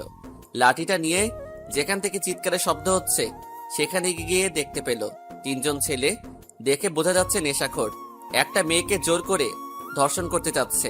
এদিকে মেয়েটার গা থেকে শাড়িটা টান মেরে খুলে ঢিল মারল। শাড়িটা জিসানের মুখে এসে পড়ল। শাড়িটা মুখ থেকে সরিয়ে বলল জিসান, কি হচ্ছে এখানে? কি হচ্ছে তা তোকে দেখতে হবে না, যেখানে যেতে চাচ্ছিলি সেখানে যা, নইলে ছুরি দিয়ে গলা নামিয়ে দিব। আমি তো এখানে আসছিলাম। কথাটা বলে যে ছেলেটা মেয়েটার উপর সেটাকে লাঠি দিয়ে বাড়ি দিতেই পাশ থেকে একটা ছেলে পকেট থেকে বের করা একটা চাকু দিয়ে বাম হাতে পোস্ট দিল জিসানের। ফিলকি দিয়ে রক্ত পড়ছে। জিসান লাগাতার লাঠি দিয়ে বাড়ি দিতে লাগলো। তিনটা ছেলেই ভয় পেয়ে চলে গেল। মেয়েটার কাছে শাড়িটা দিতে গিয়ে চমকে উঠল জিসান। তুমি? কান্না করছে, কোনো কথা বলছে না। শাড়িটা হাতে দিয়ে বলল, পরে নাও। কথা শাড়িটা হাতে দিয়ে বুকে জড়িয়ে নিল। ধন্যবাদ। আজ তুমি না থাকলে জানোয়ারের বাচ্চাগুলো আমাকে যে কি করতো। ধন্যবাদ গরিবদের দিতে হয় না। আপনি এদের খপ্পরে পড়লেন কেন? কথা কিছু বলার আগে মাথা ঘুরিয়ে পড়ে যেতে লাগলো। জিসান কথাকে ধরে ফেললো। এই প্রথম কথার শরীরের স্পর্শ পেল জিসান। কথাকে নিয়ে গাড়িতে বসিয়ে বাসায় নিয়ে আসলো। এদিকে কথার বাবা ব্যবসায়ী কাজে দেশের বাইরে গিয়েছে। কথা অচেতন রুমে নিয়ে শুয়ে দিল। কি অপরূপ লাগছে মেয়েটাকে, মনে হচ্ছে একদম নিষ্পাপ। চোখের উপর চুলগুলো পড়ে আছে, সরিয়ে দিতে গিয়েও পারল না। কোথাও যেন বাধা পেল জিসান। হঠাৎ কথা মিটিমিটি করে চোখ খুলল। বিছানা থেকে উঠতে যাচ্ছে। জিসানের অনিচ্ছা সত্ত্বেও কথাকে সোজা করে বসালো। বসানোর সাথে সাথে কথা বমি করে দিল। বমি কথা শরীরে গিয়ে পড়ল। জিসান কি করবে ভাবতে পারছে না। কথার শাড়িটা চেঞ্জ করতে হবে, তাই পাশের রুম থেকে কাজের মেয়েকে ডেকে নিয়ে শাড়িটা চেঞ্জ করিয়ে দিল। শাড়ি চেঞ্জ করার পর কথার কাছে গিয়ে বসলো জিসান। কাছে যেতেই কথা জিসানকে জড়িয়ে ধরলো। কি করছেন, ছাড়েন বলছি। না, আজ ছাড়বো না। তুমি আজ আমায় আদর করবে। এই সুইসাইড কেমনে করে? জড়িয়ে ধরে এসব বলছে কথা, আর মুখ থেকে বিশ্রী গন্ধ বের হচ্ছে। মনে হচ্ছে ড্রিঙ্কস করেছে। মনে মনে ভাবছে যদি কোনো অঘটন ঘটিয়ে ফেলে। এই জন্য কথার সাথে অনিচ্ছা সত্ত্বেও শুয়ে পড়ল জিসান। কথা শক্ত করে জড়িয়ে ধরে আছে জিসানকে। জিসান মনে মনে ঠিক করলো কথা ঘুমিয়ে গেলে রুম থেকে চলে যাবে, কিন্তু কখন যে ঘুমিয়ে গেছি খেয়াল নেই। সকালবেলা কথার ঘুম ভাঙতেই দেখে জিসান তাকে জড়িয়ে ধরে আছে। কথার পায়ের রক্ত মাথায় উঠে গেছে। শরীরের দিকে তাকাতেই দেখে পার্টিতে যে শাড়ি পরে আছে সেই শাড়ি গায়ে নেই। তার মানে ছোট লোকটা আজ রাতে আমার সাথে অসভ্যতামি করেছে। এই ওঠ বিছানা থেকে। কি হয়েছে? যেই দেখতে পেল কথা অগ্নিমূর্তি হয়ে দাঁড়িয়ে আছে। কি হয়েছে তা বলার আগে বল, তুই আমার বেডে কেন? ম্যাডাম, কাল রাতে আপনি তো আমাকে থাকতে বলেছেন। মিথ্যে বলার জায়গা পাস না। আমার শাড়ি কে চেঞ্জ করেছে? জিসান চুপ করে দাঁড়িয়ে আছে। এই ছোট লোক, তোকে তো ভালো মনে করেছিলাম, কিন্তু কাল তুই আমার সাথে ছি। কথাগুলো বলে ঠাস ঠাস করে থাপ্পড় বসিয়ে দিল কথা। এই তুই আমার চোখের সামনে থেকে বের হয়ে যা। জিসান রুম থেকে বের হয়ে গেল। জিসান রুম থেকে বের হতেই কাজের মেয়েটা খাবার নিয়ে কথার রুমে গিয়ে ঢুকলো। ম্যাডাম, আপনি কেমন আছেন? কাল রাতে আপনার ড্রেস চেঞ্জ করার সময় দেখলাম আপনার অনেক জ্বর। জিসান ভাইয়া সারা রাত জেগেছিল। সত্যি জিসান ভাইয়া আপনাকে অনেক বেশি ভালোবাসে। আপনি সত্যি অনেক ভাগ্যবতী। হোয়াট? কি বলছিস? কাল রাতে তুই আমার শাড়ি চেঞ্জ করেছিস? জি ম্যাডাম। আচ্ছা তুই যা। কাজের মেয়েটা চলে গেলে কথার কাছে কাল রাতের কথাটা মনে পড়তেই কথার শরীর শিউরে ওঠে। কথা মনে মনে ভাবছে, কাল যদি জিসান না থাকতো তাহলে আমার যে কি হতো। না, চরমালাটা ঠিক হয়নি। কথা জিসানের রুমে গিয়ে দেখলো জিসান ডায়েরির মাঝে কি যেন লিখছে। কথাকে দেখে জিসান ডায়েরিটা বন্ধ করে দিল। সরি জিসান, কিছু মনে করো না। না ম্যাডাম, সরি বলতে হবে না। এই নাও 50,000 টাকা। এটা কাল রাতে লম্পটের হাত থেকে বাঁচানোর জন্য। জিসান টাকাটা কথার হাতে ধরিয়ে দিয়ে বলল, ম্যাডাম, আপনারা ধনীরা হয়তো আপনাদের সতীত্বটাকে টাকা দিয়ে পরিমাপ করেন, কিন্তু আমাদের কাছে সতীত্ব অমূল্য সম্পদ, যা টাকায় পরিমাপ করা যায় না। আমি কিছু পাওয়ার আশায় আপনাকে বাঁচাইনি। আপনার জায়গায় অন্য কেউ হলেও আমি এই কাজটাই করতাম। কথা কেমন যেন করুণভাবে তাকালো। পরের দিন কথাকে নিয়ে ডিভোর্সের অ্যাপ্লাই করে আসলো। দিনগুলো ভালোই কাটছিল, কিন্তু অধরা এখনো সুস্থ হয়ে ওঠেনি। অধরাকে আইসিইউতে রাখা হয়েছে। অধরার অবর্তমানে অধরার স্মৃতিগুলি প্রতি রাতে জিসানকে কাঁদায়। রাতে অধরার ছবিটা বুকে নিয়ে কাঁদছে জিসান। হঠাৎ কথার ফোনটা ক্রিং ক্রিং করে বাজছে। কথা ফোনটা ধরেই বলতে লাগলো, আমার জানটা কেমন আছে? আমার জানটা কবে আসবে? ময়না পাখি, ভালোই আছি। তুমি কেমন আছো? ভালোই আছি। কবে আসবে? তোমায় যে বড্ড মিস করছি, খুব আপন করে পেতে ইচ্ছে করছে। ময়না পাখি, আমি এই সপ্তাহে আসবো। আর তুমি ওই ছোট লোকটাকে ডিভোর্স দিয়েছো? বাবু, এই সপ্তাহে ডিভোর্স দিয়ে দেবো। তুমি তাড়াতাড়ি এসে পড়ো। তোমাকে ছাড়া আমার খুব কষ্ট হয় যে। আসতেই হবে যে। এখন রাখি ময়না পাখি, love you. Okay, love you too. কথা ফোনটা রেখে দিয়ে জিসানের কাছে এসে বলল, তুমি কবে আমায় ডিভোর্স দিচ্ছ? তোমার সত্যের সব টাকা তো দিয়ে দিয়েছি, কোনো চালাকি করলে কিন্তু খবর আছে। ম্যাডাম চিন্তা করবেন না, এই সপ্তাহেই পেয়ে যাবেন। আর আপনার বাবাকে নিয়ে কখনো চিন্তা করতে হবে না, তিনি আমাকেই দোষারোপ করবেন। আপনি ঘুমান। 3 দিন পর কথা শপিং করতে বের হলে মার্কেটের সামনে সজীবের মতো কাউকে দেখে। কথা শিওর না এটা সজীব, কারণ সজীবের সাথে একটা মেয়েকেও দেখা যায়। কথা শিওর হওয়ার জন্য আর একটু সামনে যেতেই দেখে সজীব আর একটা মেয়ে। মেয়েটার আপত্তিকর জায়গায় হাত রেখে সজীব মেয়েটাকে নিয়ে গাড়িতে উঠল। কথার বুক ফেটে কান্না আসছে। যাকে সে এতটা ভালোবাসলো, যার জন্য বাবাকে কষ্ট দিল, বিয়ের আগেই বাচ্চার মা হয়ে গেল। মুহূর্তের মাঝে সাজানো স্বপ্নগুলো এলোমেলো হয়ে গেল। কথা সজীবের পিছন পিছন গাড়ি নিয়ে ফলো করলো। সজীব মেয়েটাকে নিয়ে তাদের বাসায় ঢুকলো। সজীবের পিছন পিছন কথাও ঢুকলো। কথা সজীবের রুমের সামনে দাঁড়িয়ে আছে। ভেতর থেকে আওয়াজ আসছে, বাবু কবে বিয়ে করবে? বিয়ে তো তোমাকেই করব, কিন্তু তার আগে কথার সব সম্পত্তি দখল করে নেই। সব প্ল্যান সাকসেস হওয়ার পথে। সত্যি? কথার বাবার জন্য আমাদের অনেক টাকা লস হয়ে যায়, তাই বাবার কথা মতো কথাকে পটিয়ে নিয়েছি। সাথে কথার বাবাকে তার বাবার অপমানের করার শাস্তি সবার সামনে দিয়েছি। সবাই জানে কথা একটা নষ্টা মেয়ে, বিয়ের আগেই গর্ভবতী হয়েছে। এখন কথাকে কে বিয়ে করবে? তার সব সম্পত্তি নিজের নামে করে নিয়ে ডিভোর্স দিয়ে আমার জানেমানকে বিয়ে করব। কথা সজীবের জঘন্য কাহিনী শুনে নিজের কানকে বিশ্বাস করতে পারছে না। এগিয়ে তার ভালোবাসা সজীব, যাকে নিজের সর্বস্ব বিলিয়ে দিয়েছে। কথার 2 চোখ বেয়ে পানি পড়ছে। বুকের ভেতর থেকে হৃৎপিণ্ডটা কেউ মনে হয় কেড়ে নিচ্ছে। কথা আর থাকতে পারছেন না বিশ্বাসঘাতকের বাড়িতে। বাম হাতে চোখটা মুছে দৌড়ে বের হয়ে গেল। বাসায় এসেই দেখে জিসান তার কাপড় চোপড় ব্যাগে ভরছে। হাতে একটা কাগজ দেখা যায়। কি হচ্ছে কথা কিছু বুঝতে পারছে না। এদিকে জিসান কথার হাতে একটা কাগজ ধরিয়ে দিয়ে বলল, এই নেন আপনার ডিভোর্স পেপার, আমি সাইন করে দিয়েছি, আপনি করে দিলেই হবে। কথার সামনে ডিভোর্স পেপারটা পড়ে আছে, একটা সাইন দিলেই মুক্তি পাবে সে। মুক্তিটাই তো তার প্রয়োজন ছিল। এই মুক্তির জন্যই কত অভিনয় করতে হয়েছে। টেবিলে থাকা কলমটা তুলে নিল। হাতটা কেমন জানি কাঁপছে। চোখের সামনে অজস্র স্মৃতি ভেসে উঠছে। শরীরটা থরথর করে কাঁপছে কথার। চোখ দুটি জ্বলন্ত কয়লার মতো হয়ে গেছে জ্বরে। কারণ কথা যে সজীবকে ভালোবাসতো। সজীবকে ভালোবেসে নিজের দেহটাকে সর্পে দিয়েছিল। আর সেই সর্পে দেওয়ার ফসলটা যে তার গর্ভে বড় হচ্ছে। এদিকে জিসান হাতে ব্যাগ নিয়ে কথার সামনে দাঁড়ালো।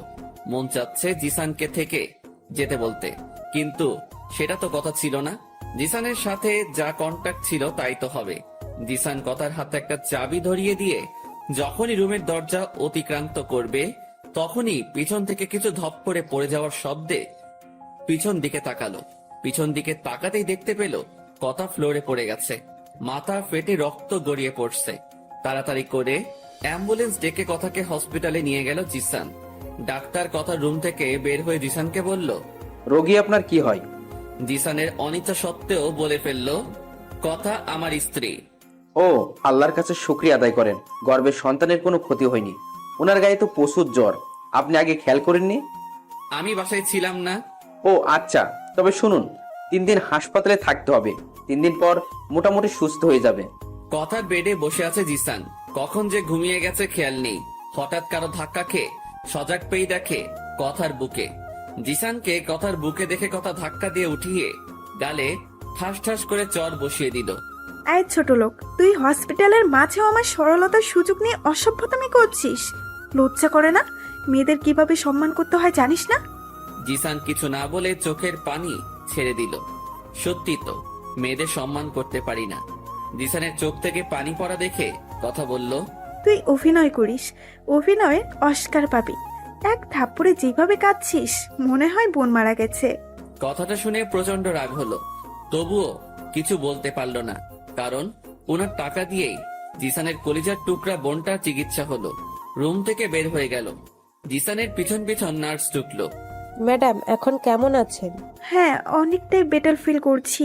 আজকে কি আমি ছাড় পেতে পারি? অবশ্যই। আচ্ছা ম্যাডাম, আপনাকে কি একটা কথা বলতে পারি? হ্যাঁ বলো। আপনি সত্যি অনেক ভাগ্যবতী একটা মেয়ে। আল্লাহ তাআলা আপনাকে নিজ হাতে একটা স্বামী দান করেছে। জানেন, আপনি যে 3টা দিন হসপিটালে ছিলেন, একটা দিনও সে আপনার পাশ থেকে দূরে যায়নি। জানেন, কাল যখন নামাজ পড়ে দোয়া করছে তখন পাশ থেকে সব শুনেছি। ওনার প্রতিটা চাওয়ায় আপনি ছিলেন। জানেন, কাল রাতে যখন আপনার বেডে বসে বসে আপনাকে দেখছে, আমার মনে হয় পৃথিবীর সবচেয়ে সুন্দর জিনিসটা আপনার স্বামী আপনার মাঝে খুঁজে পাচ্ছে। আমি চলে যাওয়ার পর আবার 30 মিনিট পর আসি আপনাকে দেখতে। তখন দেখি আপনার স্বামী আপনার পাশে বসে বসে ঝিমোচ্ছে, বড্ড হাসি পাচ্ছিল। হঠাৎ আপনার বুকের উপর পড়ে গেল। দৃশ্যটা মনে হয় পূর্ণতা পাচ্ছিল না, কিন্তু খানিকক্ষণ পরেই আপনি আপনার বাহু ডোরে আপনার স্বামীকে আবদ্ধ করে নিলেন। দৃশ্যটা আমার দেখা সবচেয়ে সুন্দর ছিল। সত্যি আপনি বড়ই ভাগ্যবতী। এমন একজনকে পেয়েছেন যার মতো স্বামীকে পৃথিবীর সকল মেয়েই চায়। জানেন আপু, আমি লাভ ম্যারেজ করেছি, ভালোবেসে বিয়ে করেছি। আমার স্বামী সারাদিন বাসায় বসে থাকে, মাস শেষে বেতনটা নিয়ে নেয়। ভালোবাসি বলে কিছু বলতেও পারি না। যাই হোক, দোয়া করবেন আমার জন্য। নার্সের মুখে এসব শুনে কথা চিৎকার দিয়ে কান্না করতে মন চাচ্ছে। বুকের ভেতরটা ফেটে যাচ্ছে। না জেনে কত অপমানটাই না করেছে জিসানের সাথে। সকালবেলা চর মারাতে হাতের আঙুলের ছাপ বসে গিয়েছে জিসানের গালে। হাতটা কেটে ফেলতে ইচ্ছে করছে। বড় ভুল করে ফেলেছে কাজকে হীরা ভেবে, আর হীরাকে কাজ ভেবে। কথা সজীবকে নয়, জিসানকেই রাখবে। হসপিটাল থেকে বের হয়ে দৌড়ে বাসায় গিয়ে দেখে কথার বাবা বিদেশ থেকে এসেছে। জিসান রুম থেকে বের হয়ে বাবাকে জড়িয়ে ধরে কান্না করে দিয়ে বলল, আঙ্কেল, যদি কোনো সময় কষ্ট দিয়ে থাকি বা কোনো অপরাধ করে থাকি, ছেলে মনে করে ক্ষমা করে দিবেন। না বাবা, বরং তোমার প্রতি যে অবিচার করেছি সেই জন্য আমাকে ক্ষমা করে দিও। না আঙ্কেল, আপনি কেন ওসব বলছেন? আচ্ছা, এবার তাহলে আসি বলে বাসা থেকে বের হয়ে যাচ্ছে। কথা জিসানকে ডাকতে গিয়েও থেমে গেল। কি মুখে ডাকবে জিসানকে? চোখে পানি টলমল করছে। না, এই ধনীদের জেলখানায় আর নয়। বের হয়ে হসপিটালে চলে গেল। অধরার জন্য মনটা ব্যাকুল হয়ে যাচ্ছে। বাবা, ও বাবা, জিসানকে যেতে দিও না, ওকে ফিরাও না বাবা, ও চলে যাচ্ছে। কি ফিরাবো? কাকে? যাকে গরিব বলে, ছোট লোক বলে কথায় কথায় থাপ্পড় দিয়েছিস তাকে, নাকি তোর কন্টাক্ট করা বরকে? কথা বল, কাঁদছিস কেন? বাবা হিসেবে কোনো বাবাই চায় না তার মেয়ে কান্না করুক, কিন্তু তুই যে অপরাধ করছিস তোর কান্না করাই উত্তম। কতটা মহতলে মানুষ অন্য একজনের ধর্ষণ সহ অবৈধ সন্তানকে স্বীকৃতি দেয় জানিস? তার জানবি কেন? জানিস গরিবদের অপমান করা? জানিস বিয়ের আগে নিজের শরীরটা পশুদের হাতে তুলে দেওয়া? সি, লজ্জা করে না এখন ফিরাতে বলতে চাওয়া? জানিস জিসান কেন তোর অপমান সহ্য করেছে? কেন টাকা চেয়েছিল এতগুলো? তার বোনকে বাঁচাতে। আরে পৃথিবীর ভাইদের কাতারে শ্রেষ্ঠ ভাইয়ের তালিকায় জিসানের নামটা স্বর্ণ অক্ষরে লেখা থাকবে পৃথিবীর ধ্বংসের আগ পর্যন্ত। একটা ভাই তার বোনকে বাঁচাতে নিজের ভালোবাসাকে নিজে বুকে কবর দিয়েছে। তোর ভাগ্য ভালো, গত 7টা মাস তুই এক ছাদের নিচে কোনো মহৎ মানুষকে পেয়েছিলি। আরে স্বামী হিসেবে যে দায়িত্বগুলো পালন করতে হয় সেসব দায়িত্ব পালন করেছে। তোর অসুস্থের সময় যে মানুষটা দুটো চোখের পাতা এক করেনি তাকে তুই শুধু কষ্টই দিয়েছিস। আমি বিদেশ থাকলেও তোর প্রতিটা কর্মকাণ্ডের খবর রেখেছি। বাবা, আমি তোমার পায়ে পড়ি, প্লিজ আর এসব বলো না, আমি আর শুনতে পাচ্ছি না। তুমি জিসানকে এনে দাও বাবা, তোমার কথা জিসান শুনবে। আমি জিসানকে ছাড়া বাঁচবো না। সত্যি বাবা, আমার স্বামীকে ছাড়া আমি মরেই যাব। সারা জীবন ওর পায়ের নিচেই পড়ে থাকবো। তুমি এনে দাও বাবা। কথাটা বলে টেবিলে থাকা ডিভোর্স পেপারটা ছিঁড়ে ফেললো কথা। কথার বাবা কি বলবো কিছু বুঝতে পারছে না, তাই কথাকে বলল, তুই জিসানের কাছে গিয়ে তোর ভালোবাসা আদায় করে নে। কথা দারোয়ান জিজ্ঞেস করে জানতে পারলো জিসান হসপিটালে গিয়েছে। কথা গাড়ি নিয়ে হসপিটালে গিয়ে যা দেখলো তা দেখে তার পায়ের নিচের মাটি সরে যাচ্ছে। জিসান নাম বাদ দিয়ে রাজ নাম দেওয়া হয়েছে। রাজের মাথাটা অধরার বুকে। অধরা রাজের মাথায় হাত বুলিয়ে দিচ্ছে। মনে হচ্ছে তারা দুজন ভালোবাসার সাগরে হাবুডুবু খাচ্ছে। বুকের ভেতরটা চিনচিন করে উঠল কথার। পৃথিবীটা মুহূর্তেই অন্ধকার হয়ে যাচ্ছে। কেন এত কষ্ট হচ্ছে আজ তার? সে তো চেয়েছিল রাজের কাছ থেকে মুক্তি। আজ অধরার বুকে রাজকে দেখে কেন নিঃশ্বাস বন্ধ হয়ে আসছে? চোখ দিয়ে অঝোর ধারায় বৃষ্টি পড়ছে। দরজায় মূর্তির মতো দাঁড়িয়ে অপলক দৃষ্টিতে তাকিয়ে আছে কথা। হঠাৎ অধরা রাজকে বুক থেকে সরিয়ে দিল। রাজ অধরার হঠাৎ এমন পরিবর্তন দেখে আকস্মিক হতভম্ব হলো। মনে মনে ভাবলো অধরা মনে হয় রাজের সাথে অভিমান করেছে। তার অভিমান ভাঙানোর জন্য অধরার কপালে আলতো করে ভালোবাসার স্পর্শ এঁকে দিতে গেল। মুখটা যখন অধরা কপালের কাছাকাছি, তখন গালে ঠাস ঠাস করে থাপ্পড় বসিয়ে দিল অধরা। থাপ্পড়টা এতই জোরে ছিল যে ঠোঁট কেটে রক্ত বের হতে লাগলো। ডান হাতখানা মুখের সাথে লাগিয়ে বাম হাতখানা দিয়ে চোখের পানি মুছতে লাগলো। যাকে নিজের কলিজাতে আশ্রয় দিয়েছে, আজ সেই মানুষটাই রাজের কলিজাতে আঘাত করলো। অধরার থাপ্পড়টা রাজের ঠোঁটে নয়, রাজের কলিজাতে লেগেছিল। বুকের ভেতরটা হু হু করে কেঁদে উঠল। কি খুব কষ্ট হচ্ছে তাই না? তোকে দুটো থাপ্পড় দিয়েছি, পারলে তোকে খুন করতাম। জানিস, তোকে ভালোবেসে আমার জীবনের সবচেয়ে বড় ভুল করেছিলাম। তোর জন্য কলেজের কোনো একটা ছেলের সাথে কথা বলিনি, তুই কষ্ট পাবি বলে। কিন্তু তুই আমার ভালোবাসাকে অপমান করে ধনির দুলালি কথাকে বিয়ে করে নিলি। তুই কিভাবে ভাবলি তোকে ক্ষমা করে দিব? তোকে ক্ষমা করলে যে সকল পবিত্র ভালোবাসাকে অপমান করা হবে। তোকে কেন বুকে নিয়েছিলাম জানিস? জানিস না, বড্ড বেশি ভালোবাসতাম। তাই যখন জ্ঞান ফিরে তখনই তোকে দেখতে পাই। হয়তো তোকে বুকে না নিলে মরেই যেতাম। বুকের ভেতরটা ভালোবাসার আগুনে পুড়ে ছারখার হয়ে যাচ্ছিল। তাই তোকে বুকে নিয়ে বুকটাকে শান্ত করলাম। কিন্তু পরক্ষণে মনে হলো কোনো এক প্রতারককে বুকে নিয়েছি নিরহ ভালোবাসাকে গলা টিপে হত্যা করা কাউকে, যে আমারই বান্ধবীর সাথে অশ্লীল কাজ করে বিয়ে করে। ছি, লজ্জা হচ্ছে তোকে বুকে নিয়েছিলাম। অধরা প্লিজ বিশ্বাস করো, আমার হৃদয়ে শুধু তোমার নাম, আমার সারাটা হৃদয় জুড়েই তুমি আছো। প্লিজ আমার কথাটা শোনো, আমাকে তাড়িয়ে দিও না। চুপ ছোট লোকের বাচ্চা, আর একটাও কথা না। তোকে যদি পারতাম এখনই আমি খুন করতাম। তুই আমার সামনে আসলে মরা মুখ দেখবি আমার। আমি তোকে ঘৃণা করি। তোর ওই পাপী মুখটা দ্বিতীয়বার দেখার আগে যেন আমার মরণ হয়। তবুও ভালোবাসা নিয়ে কোনো প্রতারকের মুখ আমি দেখতে চাই না, যে কিনা নিজের ভালোবাসাকে টাকার লোভে ছেড়ে চলে যায়। আমি এই মাসেই বাবার পছন্দ করা ছেলের কাছে বিয়ে করব।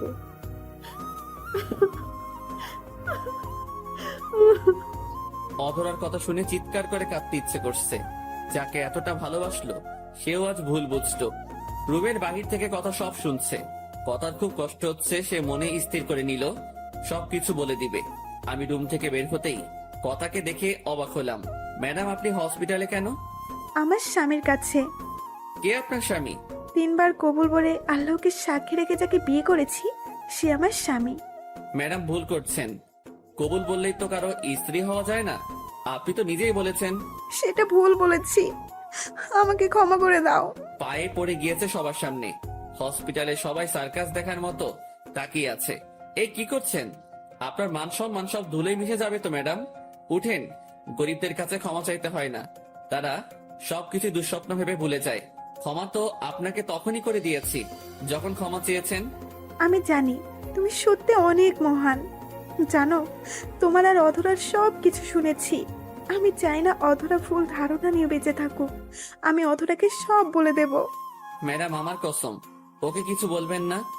ওই অন্যকে বিয়ে করে সুখী হতে চেয়েছে। এর চেয়ে আনন্দের কথা আমার কাছে কি হতে পারে? আমি না হয় কষ্টই পাই। কথাটা বলে হসপিটাল থেকে সরাসরি বাসায় চলে এলাম। বাসায় গেট খুলতেই পিছনে দেখি কথা ব্যাগপত্র নিয়ে দাঁড়িয়ে আছে। এরকম ঘটনায় আকস্মিক বিস্মিত হয়ে গেলাম। হঠাৎ আপনি ব্যাগপত্র নিয়ে গরিবের ঘরে? না, গরিবের ঘরে তো আমি আসিনি। আমি এসেছি আমার স্বামীর ঘরে, আমার স্বামীর পায়ের নিচে আমার ঠিকানা খুঁজে নিতে। ম্যাডাম, আসতে, মানুষ শুনতে পাবে যে। কেউ এসব শুনলে আপনার মান সম্মান কিছুই থাকবে না। শুনুক, তাতে কি হয়েছে?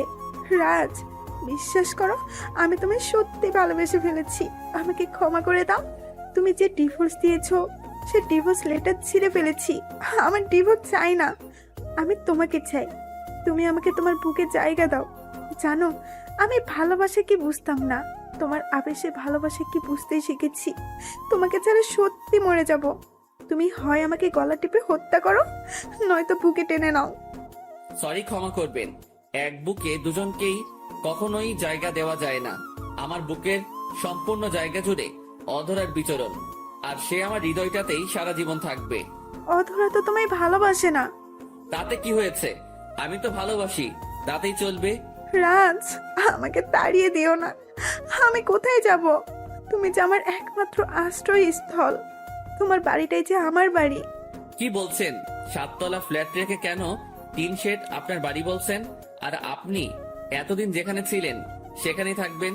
প্লিজ রাজ, তুমি আমাকে তাড়িয়ে দিও না। তোমাকে একটু জড়িয়ে নিতে দেবে? বুকের ভেতরটা শূন্য লাগছে ভীষণ।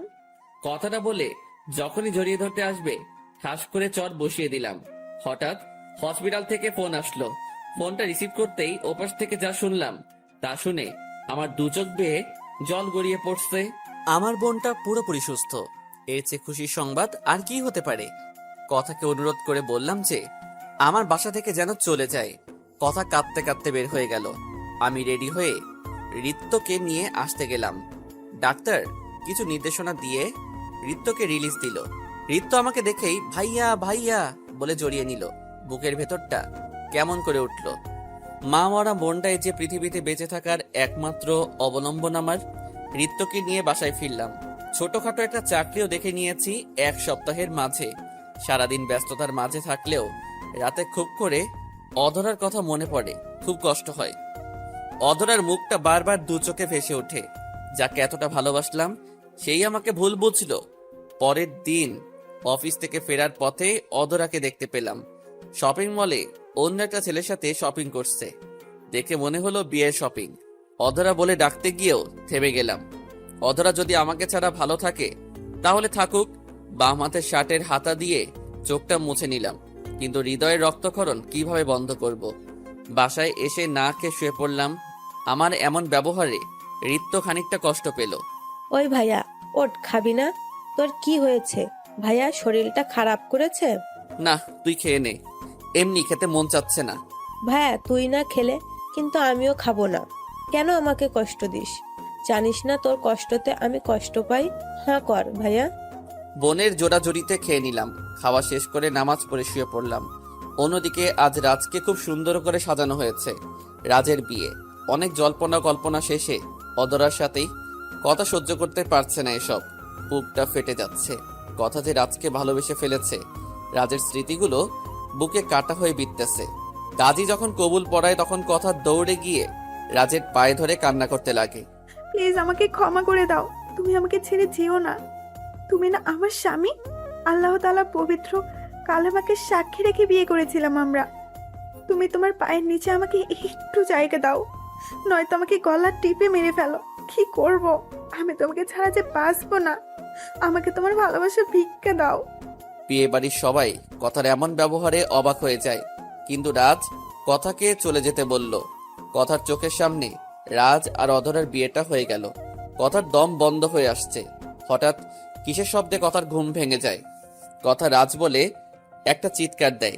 বিছানা থেকে উঠে গ্লাসে থাকা পানি দিয়ে গলাটা ভিজিয়ে নেয়। খুব কষ্ট হচ্ছে। রাজকে ছাড়া সে বাঁচতে পারবে না। বিছানা থেকে রাজের ছবিটা তুলে বুকে নিয়ে আবারও কাঁদতে লাগলো। ঘড়ির দিকে তাকিয়ে দেখে রাত 2টা বাজে। এই সময় নাকি আল্লাহ তাআলা বান্দার ফরিয়াদ কবুল করেন। কথা বিছানা থেকে উঠে সুন্দর করে অজু করে নিল। অজু করে তাহাজ্জুদের নামাজের পর 2 রাকাত সালাতুল হাজত পড়ে মহান আল্লাহ তাআলার দরবারে দুখানা হাত তুলে বলতে লাগলো, হে পরম করুণাময়, সারা জাহানের মালিক, আমি নিশিরাতের প্রতীক হয়ে তোমারই দরবারে দুখানা হাত তুলেছি। কোনো দিন কোনো কিছু চাইনি, আজ চাইবো তোমার কাছে। তোমার কাছে কেউ কোনো দিন খালি হাতে ফেরে না। ও আল্লাহ, ছোটবেলায় মাকে তোমার কাছে নিয়েছিলে, তোমাকে বলিনি কেন মাকে নিয়ে নিলে? কোনো অভিযোগ করিনি তোমার কাছে। ও আল্লাহ, আজ ফকির হয়ে তোমার দরবারে আমি আমার স্বামীকে ভিক্ষা চাই। আমার স্বামীকে আমার বুকে ফিরিয়ে দাও। হে রহিম রহমান, জানি না কোন নামে ডাকলে তুমি সাড়া দেবে আমার ডাকে। আল্লাহ, একটি মায়ের নিকট তার সন্তান যদি কান্না করে দেয়, মা দিশাহারা পাগল হয়ে যায়। আর তুমি তো দুনিয়ার মায়ের চেয়ে বান্দাকে লক্ষ কোটি গুণ বেশি ভালোবাসো। আমার চোখের পানি তোমার রহমতের দরিয়ার টান মারে না? আমার মাঝরাতের কান্না কি তুমি শুনতে পাও না আল্লাহ? একজন মা ছাড়া মেয়ের আর্তনাদ কি তুমি বুঝতে পারো না? হে পরওয়ারদিগার, আমার স্বামীকে কবুল করে নাও আমার জন্য। নিশ্চয়ই তুমি আমার দোয়া কবুল করেছো। আমিন। কথা মোনাজাত শেষ করে যায় নামাজে ঘুমিয়ে পড়ে। পরের দিন সকাল সকাল আমি ঘুম থেকে উঠে দরজা খুলতেই দেখি কথা দাঁড়িয়ে আছে। আরে ম্যাম, ছোট লোকের বাড়িতে কোনো কারণ ছাড়াই? আমার কথাগুলো শুনে কথা ফুপিয়ে কাঁদছে। আমি সব সহ্য করতে পারি, তবে কারো কান্না সহ্য করতে পারি না। কি হলো ম্যাম? আমার কথায় কষ্ট পেলে ক্ষমা করবেন। কথাটা বলে যখনই পেছন থেকে ফিরতে যাব তখনই পায়ে কারো স্পর্শ টের পেলাম। নিচের দিকে চেয়ে দেখি কথা পা দুটি ঝাপটে ধরেছে। ম্যাডাম, কি করছেন আপনি? প্লিজ এমন করবেন না, আপনি চলে যান। আমি আমার স্বামীর পায়ের নিচে থাকতে এসেছি, আমি তো যেতে আসিনি। আমাকে তোমার বাড়ির দাসী করে রেখে দাও, একবেলা খাবার দিও, তবুও আমাকে চলে যেতে বলো না। আমি না তোমাকে সত্যি অনেক বেশি ভালোবাসি। আমার তো মা নেই, তাই ভালোবাসা কি বুঝিনি। তুমি আমাকে ছেড়ে যেও না। জানো, কাল রাতে যখন স্বপ্ন দেখেছি তোমার বিয়ে হয়ে যাচ্ছে, তখন মনে হচ্ছিল কলিজাটা কেউ ছিঁড়ে নিয়ে যাচ্ছে। আমি কখনো নামাজ পড়তাম না, এখন নামাজ পড়ে আল্লাহর কাছে তোমাকেই চাই। তুমি যে আমার জীবন, আমাকে একটু তোমার বুকে নিবে। খুব কষ্ট হচ্ছে আমার, নিঃশ্বাসগুলো বন্ধ হয়ে যাচ্ছে। কথার মুখে আমার কথা শুনে নিজেরই খুব কষ্ট হচ্ছে। কথা তো আমার স্ত্রী, আল্লাহ তাআলার পবিত্র কালামকে সাক্ষী রেখে তাকে বিয়ে করেছি। না, আর কষ্ট দেওয়া ঠিক হবে না। কথার চোখের পানিতে পা দুটি ভিজে যাচ্ছে। আর থাকতে পারলাম না, কথাকে টান দিয়ে বুকে জড়িয়ে নিলাম। এই প্রথম কথার স্পর্শ পেলাম। শরীরটা কেমন যেন কেঁপে উঠল। কথা শক্ত করে জড়িয়ে ধরে আছে আমায়। কথার চোখের পানিতে আমার শার্টটা ভিজে যাচ্ছে। কথাকে ছাড়িয়ে এই প্রথম কথার কপালে আলতো করে ভালোবাসার স্পর্শ এঁকে দিলাম। পিছন থেকে রিত্য বলে উঠল, এই বিয়ে আমি মানি না, আমাকে না জানিয়ে সব করে ফেলেছো তোমরা। পরে রিত্তকে সব খুলে বললাম। হঠাৎ কথাদের বাসা থেকে ফোন আসলো। আঙ্কেল নাকি স্ট্রোক করেছে। ফোনটা রেখে কথাকে নিয়ে গাড়িতে উঠে পড়লাম। কথা দ্রুত গাড়ি চালিয়ে যাচ্ছে, কিন্তু গাড়ি হাইওয়েতে উঠেই ব্রেক ফেল করলো। কোনো উপায় না পেয়ে কথা গাড়ি নিয়ে ট্রাকের সাথে ধাক্কা লাগিয়ে দিল। তারপর আর কিছু মনে নেই। চোখ খুলতে দেখি হাসপাতালে বেডে শুয়ে আছি, সারা শরীর ব্যান্ডেজ করা, হাত পা ঠিক মতো নাড়াতে পারছি না। রিত্তকে পাশে আসতেই বললাম, কথা কেমন আছে? রিত্ত কাঁদছে, কোনো কথা বলছে না। এই রিত্ত বল, কোথায় কি হয়েছে? ডাক্তার, এই ডাক্তার, কোথায় আপনারা? বলেন কথা কি হয়েছে, আমি কথাকে দেখব। ভাইয়া প্লিজ কান্না করো না, ভাবির কিছুই হবে না, ডাক্তার সব মিথ্যা বলছে। রিত্ত আমাকে কথার কাছে নিয়ে যা। রিত্ত ডাক্তারকে বলে কথার কাছে আমাকে নিয়ে গেল। আমি কথার কাছে গিয়েই চমকে উঠলাম। এ কি অবস্থা হয়েছে ওর? খুব কষ্ট হচ্ছে ওকে দেখে। মুখটা থেতলে গেছে, মনে হচ্ছে চাঁদের মুখে গ্রহণ লেগেছে। বুকের ভেতরটা কেমন কেমন করছে, চোখ দিয়ে অজস্র অশ্রুকণা বের হয়ে গড়িয়ে পড়ছে। হুইল চেয়ারে করে কথার কাছে গিয়ে বসলাম। কথার মাথায় আলতো করে হাত রাখতেই কথা মিটিমিটি করে তারাদের মতো চোখ খুলল। কথার চোখ খোলার সাথে সাথেই কথার চোখে পানি দেখতে পেলাম। রাজ, আমার না খুব কষ্ট হচ্ছিল। মরার আগে তোমায় দেখতে পারবো তো? চুপ, এমন কথা বলো না। তুমি না বলেছো আমায় ছেড়ে কোথাও যাবে না? কোথাও যাব না। আমি মরে গেলেও আমার আত্মাটা তোমার সাথেই থাকবে। তোমাকে যে বড্ড বেশি ভালোবাসি। তোমারই আবেশে আমি যে প্রকৃত ভালোবাসা বুঝতে পেরেছি। রাজ, তুমি আমায় একটু বুকে নেবে? খুব যেতে ইচ্ছে করছে তোমার বুকে। কথার মাথাটা বুকে জড়িয়ে নিলাম। কথার চোখের পানিতে বুক ভেজে যাচ্ছে। ওগো, তুমি আমায় ক্ষমা করে দিও। স্ত্রীর অধিকার তোমায় কখনোই দেইনি। জানো, তোমাকে খুব করে আপন করতে ইচ্ছে করছে। রাজ, আমার কপালে একটা চুমু দিবে? এই পাগলি, ক্ষমা কেন চাচ্ছ? রাজ, আমার না খুব কষ্ট হচ্ছে। উপরে আল্লাহ তাআলার কাছে দেখা হলে তোমাকেই আমি চাইবো। আমাকে শক্ত করে জড়িয়ে ধরো। তোমাকে ছেড়ে যেতে ইচ্ছে করছে না আমার, খুব কষ্ট হচ্ছে। রাজ, কিছু দেখতে পাচ্ছি না, আমার খুব কষ্ট হচ্ছে। মনে হচ্ছে আমার শরীরের চামড়াগুলো কেউ ছাড়িয়ে নিচ্ছে। রাজ, আমি বাঁচতে চাই, তোমার সাথে বাঁচতে চাই। কথাটা বলে আর কোনো কথা বলছে না। এই কথা কি হলো? কথা বলো, তোমার কিছুই হতে দিব না। কথা প্লিজ, কথা বলো। ডাক্তার এসে কথাকে দেখে বলল, সরি, সে আর ফিরবে না। বুকটা ফেটে চৌচির হয়ে গেল, মাথাটা ঝিমঝিম করছে। তারপর আর কিছু মনে নেই। জ্ঞান ফিরে দেখি বাসায় শুয়ে আছি। রিত্তকে কথার কথা জানতে চাইলে দূরে একটা কবর দেখিয়ে দিয়ে বলল, ভাইয়া ওই যে ওখানে কথা ভাবি অভিমান করে ঘুমিয়ে আছে। রিত্তের মুখে কথাটা শুনে বুকের ভেতরটা মোচড় দিয়ে উঠল। আস্তে আস্তে কবরের দিকে এগিয়ে যাচ্ছি। পা দুটো চলছে না, বুকের ভিতরটা চিনচিনে ব্যথা করছে। কবরের পাশে গিয়ে অনেকক্ষণ কাঁদলাম। পাশ থেকে মনে হচ্ছে কেউ বলছে, কেন কাঁদছো এভাবে? আর কেঁদো না, তুমি কাঁদলে যে আমার খুব কষ্ট হয়। ঋতু জোর করে কবরের পাশ থেকে বাসায় নিয়ে আসলো। কথার স্মৃতি নিয়েই বেঁচে আছি। দিনগুলি ভালোই কাটছিল। এত কিছুর মাঝেও অধরার কথা মনে পড়তো, কারণ অধরা ছিল আমার প্রথম ভালোবাসা। তাকে নিয়ে সাজিয়েছিলাম আমার পৃথিবী। এখনো তার কাজল কালো হরিণীর মতো মুখটা আমার স্মৃতিপটে ভেসে ওঠে। দুপুরে শুয়ে শুয়ে ডায়েরি লিখছি, হঠাৎ কলিং বেল বেজে উঠল। ডায়েরিটা রেখে দরজাটা খুলে দরজা থেকে দুহাত দূরে সরে আসলাম, কারণ অধরাকে এভাবে দেখতে পাবো ভাবতে পারিনি। কি হলো, ভেতরে আসতে বলবেন না? হ্যাঁ আসেন। এই নেন আমার বিয়ের কার্ড। ছেলে প্রশাসনে বিসিএস নিয়ে এসেছে। অধরার মুখে অধরার বিয়ের কথাটা শুনে বুকের ভেতর আবারও মোচড় দিয়ে উঠল। চোখের পানি লুকিয়ে মুচকি হেসে বললাম, হ্যাঁ যাব। অনেক খুশি হয়েছি। তোমার স্বামী সমাজে একজন প্রতিষ্ঠিত ব্যক্তি। তোমার মতো নয়। মা বাবা ছাড়া আমার ভুল ছিল তোমার মতো একটা থার্ড ক্লাস ছেলেকে ভালোবাসা। অধরা দাঁতে দাঁত চেপে কথাগুলো বলল। কেননা অধরাও যে রাজকে ভালোবাসে, তবে যে ছেলে তার পবিত্র ভালোবাসাকে উপেক্ষা করে টাকার লোভে অন্য মেয়েকে বিয়ে করে, সে আর যাই করুক তাকে ভালোবাসতে পারে না। অধরা জানে সে আর এখানে থাকতে পারবে না, তারা হুড়ো করে চলে গেল। এদিকে অধরার কথাগুলো কলিজায় এসে বিঁধল। চোখের পানি মুছতে মুছতে রুমে এসে পড়লাম। রুমে এসে দেখি ডায়েরিটা টেবিলে নেই। অনেক খুঁজেও পেলাম না। ঋত্যকে বললে ঋত্য আরো রাগ দেখিয়ে বলল, তোমার পার্সোনাল জিনিস আমি কেন নিব? ঋত্য আমার অন্তরালে ডায়েরিটা নিয়ে ডায়েরির মাঝে সমস্ত লেখা পড়ে কেঁদে ফেললো। ভাইয়া আমাকে এত ভালোবাসে, আমার জন্য ভাইয়া নিজের ভালোবাসাকে কুরবানি দেয়। ঋত্য আর দেরি না করে পরের দিনই অধরাদের বাড়িতে যায়। আজ অধরা খুব সুন্দর করে সেজেছে। সবাই অধরার মুখে হলুদ লাগাচ্ছে। হলুদ অনুষ্ঠান শেষে ঋত্য অধরাকে বলল, আপু আপনার সাথে আমার কিছু কথা আছে। অধরা ঋত্যকে তার রুমে নিয়ে বলল, কি বলবে বলো? আপু তুমি প্লিজ এই বিয়ে করো না। কেন এই বিয়ে করব না? আপু তুমি এই বিয়ে করলে আমার ভাইয়া বাঁচবে না। মানে কি বলছো? ভাই কেন মরবে? যে কিনা তার ভালোবাসার মানুষকে ভুলে অন্য মেয়ের সাথে শারীরিক সম্পর্ক করে বিয়ে করে। আপনি আর একটা বাজে কথাও বলবেন না আমার ভাইয়ার সম্পর্কে। করে ঋত্যের গালে চর বসিয়ে দিল অধরা। এখন তুমি আমার বাসা থেকে বেরিয়ে যাবে। চরিত্রহীন ভাই নিয়ে বড় বড় কথা বলতে আসছো? লজ্জা করে না? ছোট লোক সব সময় ছোটই থাকে। মা বাবা পরিচয়হীন ছেলে যে কেমন ভালো হয় তার জানাই আছে। চুপ করেন মিস অধরা, আর একটি কথাও নয়। এই আপনার ভালোবাসা?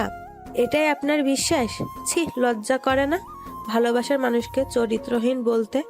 আর আমার ভাইয়া খারাপ আমি জানি, তবুও আমি বলবো আমার ভাইয়া দুনিয়ার সকল ভাইয়াদের সেরা। কারণ যে নিজের বোনকে বাঁচাতে নিজের ভালোবাসাকে নিজের বুকে দাফন করে দেয়। আমি এর জন্য আমার ভাইয়াকে নিয়ে গর্ববোধ করি। যে ভাই হাসি মুখে অন্য একটা ছেলের অবৈধ সন্তানকে নিজের সন্তান বলে পরিচয় দেয়, আমি সে ভাইয়ের বোন। যে ভাই বোনের জীবন বাঁচাতে কুকুরের মতো হামাগুড়ি দিয়ে টাকা নেয়। আপনার ভাগ্য ভালো, আপনার বাবা মা হয়তো কোনো ভালো কাজ করেছিল, যার জন্য আমার ভাইয়ার মতো মানুষ আপনাকে ভালোবেসেছে। আপনি যাকে চরিত্রহীন বলছেন, সেই লোকটাই আপনার বান্ধবীকে বিয়ে করে তার বাবার সম্মান রক্ষা করেছে। কারণ তার গর্ভে যে সন্তান ছিল সেটা ভাইয়ার না, ছিল রাফির। আর আপনি আমার ফেরেস্তার মতো ভাইকে চরিত্রহীন বলছেন? আপনার জন্য শুয়ে রাত কাটিয়েছেন, তাকে বলছেন চরিত্রহীন? যে মানুষটা আপনার ছবি বুকে নিয়ে কাঁদতো, তাকে আজ বলছেন মা বাবার পরিচয়হীন ছেলে? ছি, এতটা নিয়ে যে আপনার মনোমানসিকতা। আমি চাই না আপনার মিথ্যা ভালোবাসা নিয়ে আমার ভাইয়ার জীবনে আসেন। আমি ভুল করেছি আপনার কাছে এসে, তবে কথাগুলো বলার ছিল বলে গেলাম। ঋত্য চলে গেলে অধরা ফ্লোরে বসে পড়ে। তার বুক ফেটে কান্না আসছে।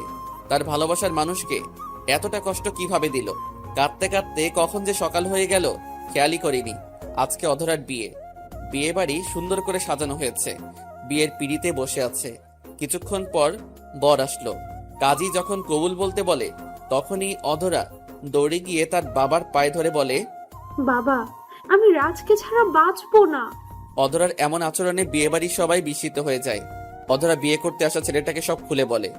বিয়ে বাড়ির সবাই তাদের ভালোবাসার কথা শুনে চোখের অশ্রু ছেড়ে দেয়। অধরার বাবা নিজে গিয়ে অধরাকে আমার বাসার সামনে দিয়ে আসে। রাত 9টা, বিছানায় শুয়ে কাঁদছি। হঠাৎ কারো কলিং বেলের শব্দে দরজাটা খুলে দিলাম। দরজাটা খুলতেই দেখি অধরা পায়ে এসে পড়ছে। শত কষ্ট বুকে চেপেও বললাম, কাজটা ঠিক করনি। এছাড়া আমি তোমাকে ভালোবাসি না, বের হয়ে যাও। আর যদি কখনো তুমি আমার মুখ দেখো তাহলে আমার মরা মুখ দেখবে। কথাটা বলে ঘরের দরজা লাগিয়ে দিলাম। তুমিও শুনে নাও, আমি বিয়ের আসর থেকে উঠে এসেছি। এখান থেকে যদি যায় আমার লাশ যাবে। আমি তোমার মরা মুখ কখনো দেখতে পারবো না, তাই তোমাকে আর কোনো দিনই দেখবো না। বাহিরে চিল্লাই কথাগুলো বলল। রাত 11টা, জানালা খুলে দেখলাম এখনো বাহিরে দাঁড়িয়ে আছে। আমার আর ঘরে ঘুম আসছে না। বেলকনিতে দাঁড়িয়ে আছি। এদিকে আকাশ ঘন কালো অন্ধকার করে বৃষ্টি নামলো। বৈশাখ মাস, বৃষ্টির সাথে ঝড় হচ্ছে। মনে মনে ভাবলাম, যাক বাবা, ঝড় তুফান এসে ভালোই হয়েছে। অধরা বাড়িতে ফিরে যাবে। জানালাটা ঝড়ো বাতাসে খুলে গেল। জানালা লাগাতে গিয়ে দেখি অধরা মাটিতে পড়ে আছে। বুকের ভেতরটা ছ্যাদ করে উঠল। দরজাটা খুলে এক দৌড়ে অধরাকে বুকে টেনে নিলাম। অধরা তার চোখ বেঁধে রেখেছে। এই, এমন পাগলামি করছো কেন? কি করব, ভালোবাসি যে তোমায়। চোখ বেঁধে রেখেছে কেন? তুমি না বলেছো তোমাকে দেখলে তোমার মরা মুখ দেখা হবে, তাই চোখ বেঁধে রেখেছি। চোখ খুলো আর আমাকে বুকে নাও। অধরা আমায় শক্ত করে জড়িয়ে ধরলো।